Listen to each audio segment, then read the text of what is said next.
And we are back here in Salubria. And Leta, can you tell us a little bit about the room we're standing in today? This is what we call the pink room. It's kind of a salmon-y pink. It used to be much brighter, but through the years the sun has faded the paint somewhat. This room would have been what we would call a family room. In that era, when this house was built and people lived here, it was called the sitting room, the family sitting room, versus the parlor, which is the formal visiting room. This is where the family would have sat after dinner at night and played checkers, and I guess the ladies did needlepoint. I don't think they read a lot of books, because I don't think people had a lot of books in that era. Everybody had a Bible. But they would have sat in here and done whatever people did. I think people in that era probably went to bed fairly early. They didn't have great light. I mean, I can't imagine reading and doing needlework by lamplight or candlelight, especially as you got older. The last person to live here was a lady named Miss Nanny Fry, and she lived here until 1938 when she died here, and no one has lived here ever since. There are some interesting things in this room. There's an old spinning wheel from the era that this house was built. Well, this spinning wheel is not original to this house.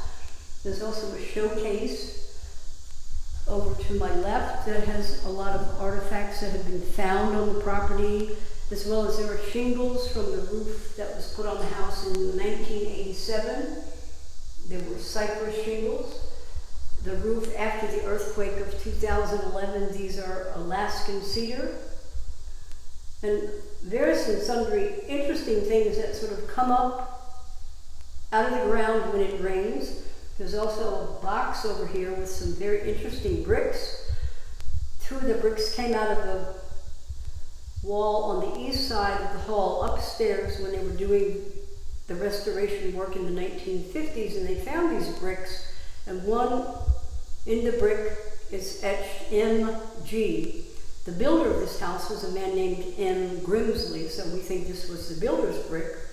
And the other brick has etched on it 1757, which, according to Dr. Dan Miles, the dendrochronologist, is the date when this house was finished. The other bricks came from the west chimney. After the earthquake in 2011, the chimneys didn't fall per se, but the east chimney came down 8 feet and they rebuilt it. The west chimney they had to take down to below the roof because big chunks of the chimney fell into the roof and also fell out into the yard. And these two bricks that are over here came from the west chimney. The brick mason gave them to me. They have dog paw prints in them. So apparently when they were making the bricks for that chimney, there were some dogs running about. We don't know where the kiln was, but I find it interesting. They reused most of the bricks that were in the chimney after the earthquake to rebuild the chimneys. They did have new bricks made, but we still have those bricks in case we ever have another accident.